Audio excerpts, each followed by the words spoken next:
Yeah, definitely the best that I've ever pitched over 2 games. I mean, that's pretty amazing to go from that 16 strikeout game to this. Pretty special. James, when did you start feeling it, or when did you start thinking in your mind that this is a possibility? It was probably about the 6th inning. You know, I looked up and saw there were still no hits up there. And then I kind of forgot about it for a little bit. I was just trying to, get ahead of guys and stick with my game plan.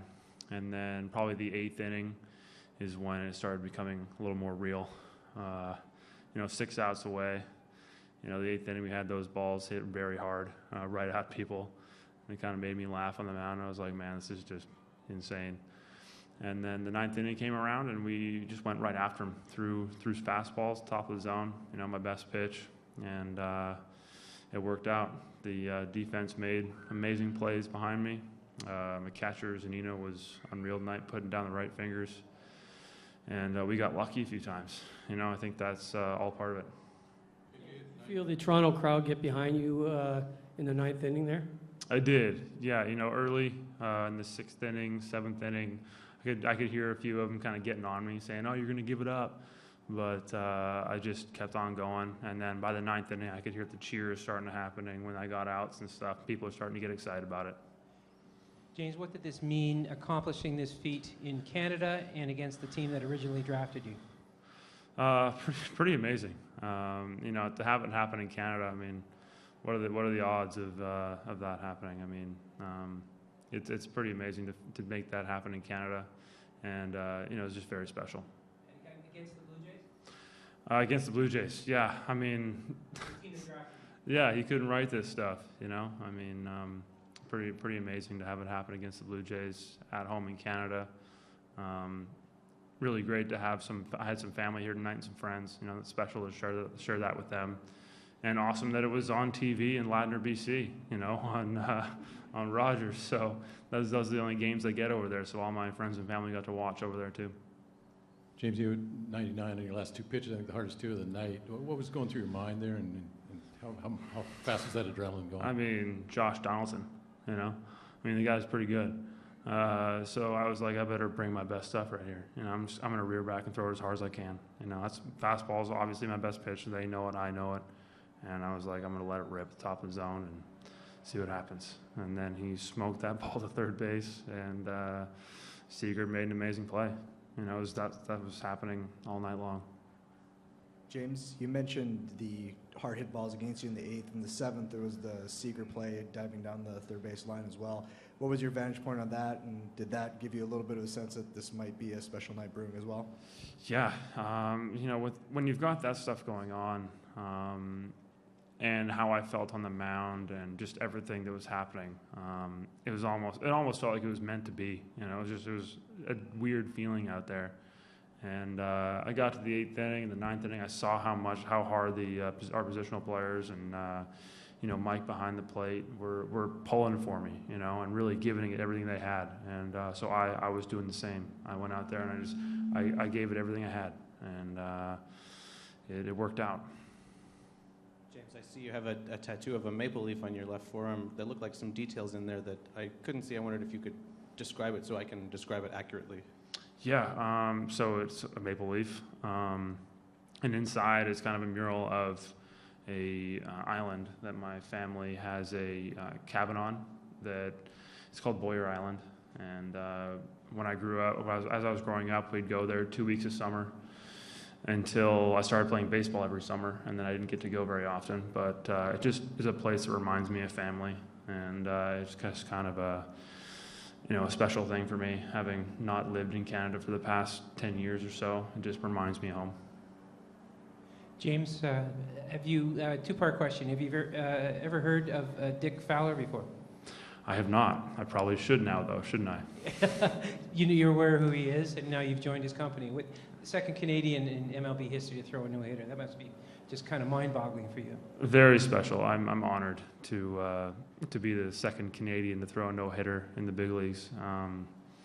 There's been some great pitchers that have been Canadian that have come through the major leagues, and I'm very honored to be the next guy after the first one.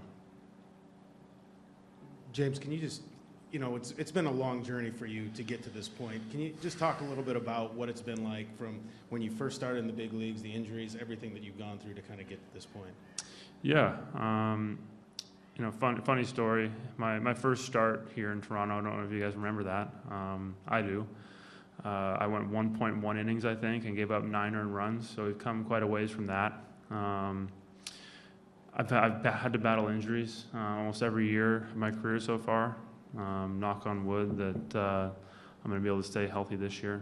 I've tried some new things, and so far it's working. You know, I feel great, and it's been a long road. I've had lots of help along the way, and I can't say enough about those people. You know, Mel Stottlemeyer's been amazing, helping me out. And, you know, I've learned a lot from all the other pitchers on our staff, working with those guys, and, you know, working with Mike Zunino for the last 6-7 years. We know each other very well. I think that he knows what I'm thinking on the mound. He knows how to get me right, and I don't think I would have been able to do it without that guy out there. Between innings, what were you thinking in the dugout, and did you notice your teammates kind of leaving you in your zone away from you? I did. You know, I noticed that they weren't kind of coming over near me. They weren't saying much. But honestly, I was in the zone. You know, I was focused on my approach, which was throwing strike one and getting ahead of guys, and then putting them away. And really, there was nothing else going on in my mind. I was aware that no hitter was going on. I was like, wow, this is crazy. And I mean, I went out there and just gave it everything I had.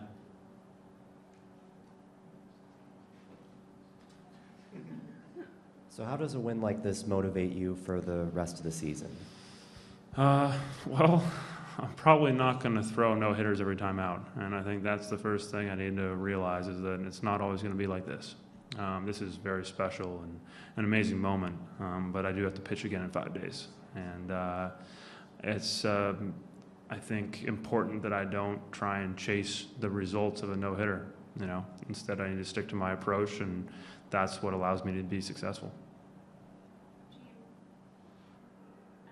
What was the moment like when it actually came to fruition and the game was done? Is it celebration in the center of the league? Well, I threw that pitch as hard as I could, and then I saw the ball rocket towards third, and I kind of spun around, and I saw Seager look like he caught it like with his stomach. And all of a sudden, I see him throwing the ball to first base, and I was just kind of shocked. You know, I was like, holy smokes, I can't believe this just happened. And then I look straight to Zunino. I see them start running out. I just threw my hands up in the air, and then just enjoying the moment with my teammates was very special. You know, hugging all those guys. It wouldn't have happened without, you know, that group of guys out there tonight. I think that everyone had a hand in this, and it was just an amazing feat. Came back on the field, waved to the crowd after leaving initially. Was that something you did to acknowledge the support you received, something because you were here and had people here? Absolutely. I was waving to the people that I had here, but also just showing my respect to the Canadian fans.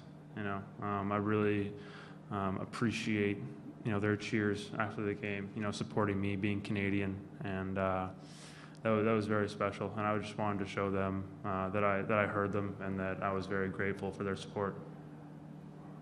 James, all these years later, after the way things didn't work out with the Blue Jays in the draft and the challenges that it caused you leading into the 2010 draft, how do you reflect on that period? And did you think back at that moment at some point today, afterwards? That didn't enter my mind, actually. You know, I hadn't even thought about that. I do think about that from time to time. That was a weird way to get to the big leagues, not the normal path. And I think that everything that I went through made me tougher and taught me something. And I think I'm better for all the challenges that I faced to get here. Anything further? James, you looked like for a while there in the early innings you had some issues with your command. Looked like you were fighting it. What changed, and then also how good was your curveball tonight? It seemed like you finally kind of found that for the first time this season. I did. Yeah, early in the first 2 innings I felt really good, and then I believe it was the third inning when I walked those two guys. My foot was slipping in the dirt to the first of Morales when I walked him. My foot was slipping forward, and I tried to kind of dig it out, and then I kind of backed off a little bit to try and I didn't want to like slip and hurt myself. And then that's when Mel came out, and I kind of dug at it a little bit more and just tried to get back to finding some rhythm. And it took me a couple innings. You know, I feel like it didn't really start to come around for me until the fifth. And you know, we made some pitches when we had to in those innings when I hadn't found it yet. Had some plays made behind me. Healy made some amazing plays at first base tonight. Those picks that he made, and then the one throw from Seager that he had to kind of reach back. And you know, I'm glad he's so tall and has such long arms. Was able to make that play. And then after the fifth, I found my rhythm and started to feel really good about my stuff. And like you said, the curveball was the best it's been this season. Mel came up to me and said, "Hey, your spin on your curveball is really good. You just need to get a little bit more extension." And then I did that, and there it was. So that was very helpful tonight.